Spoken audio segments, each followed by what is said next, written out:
ఈ చట్టం చేయడానికి ముందు అంటే ఎలాంటి కసరత్తు జరిగింది?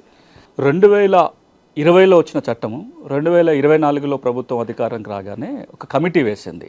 ధరణి కమిటీ పేరుతోటి నేను, పెద్దలు కోదన్ రెడ్డి గారు, ఒక ఇద్దరు రెవెన్యూ అధికారులు, రేమండ్ పీటర్, మధుసూదన్ అని ఇంకొక ఇద్దరు రెవెన్యూ అధికారులు, CCLA ప్రిన్సిపల్ సెక్రటరీ కూడా అందులో కన్వీనర్గా ఉన్నాడు. ఈ 5 మంది సభ్యులు గడిన కమిటీ దాదాపుగా ఒక 6 నెలల పాటు సమస్య మూలాలకు వెళ్ళే ప్రయత్నం జరిగింది. ఎందుకుంది సమస్య, పరిష్కారానికి ఏం చేయాలి, అన్ని డిపార్ట్మెంట్తో మాట్లాడటము, ప్రజలతో అభిప్రాయాలు తీసుకోవటం చేసిన తర్వాత ఒక నిర్ణయానికి రావడం జరిగింది. ఏంటంటే ఇందులో ప్రధానంగా మనం చట్టం మార్చాలని నిర్ణయానికి వచ్చినాం. చట్టం మారాలని నిర్ణయానికి వచ్చిన తర్వాత కూడా చట్టం రూపొందించి ఒక ముసాయిదా, నేను ఆ ముసాయిదాలో కీలకంగా పాల్గొన్నాను. 24 డ్రాఫ్ట్ రాసాం.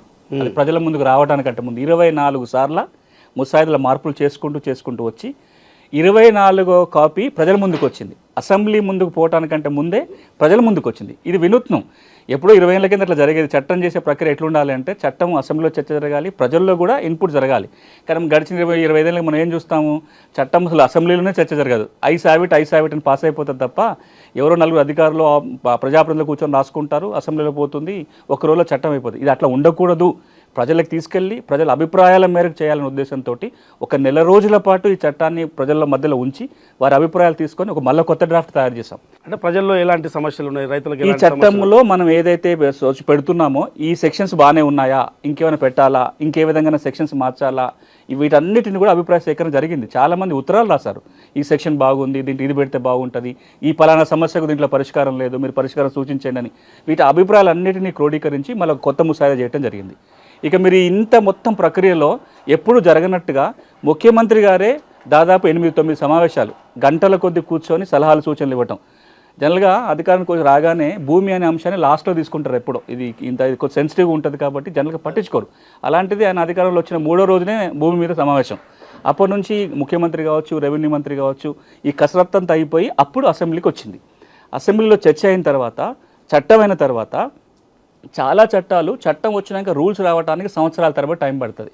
1971లో 6వ చట్టం కింద రూల్స్ రావడానికి 18 ఏళ్ళు పట్టింది. ధరణి చట్టం అయితే వచ్చింది 2020లో, కానీ రూల్స్ రాలేదు. నిన్న మొన్నటి దాకా ధరణి చట్టం అమలు ఉన్నంత కాలం కూడా చట్టం ఉంది, రూల్స్ లేకుండా చట్టం అమలు అవుతుంది. ఎట్లా అమలు చేయాలనే రూల్స్ ఏమీ లేదు, వాళ్ళకి గైడ్లైన్స్ ఏమీ లేకుండానే అమలు జరుగుతుంది. కానీ అసెంబ్లీలో ఒక ప్రకటన ప్రభుత్వం ఏం చేసిందంటే, మేము చట్టం చేయటమే కాదు, చట్టం తెచ్చిన 3 నెలల్లోగా రూల్స్ కూడా రూపొందిస్తామని చెప్పి జనవరిలో చట్టం గవర్నర్ గారు ఆమోదం పొందింది. ఏప్రిల్ 14వ తారీఖున రూల్స్ కూడా రూపొంది చట్టము రూల్స్ ఏప్రిల్ 14వ తారీఖున ప్రభుత్వం అనౌన్స్ చేసింది, అమల్లోకి వచ్చింది.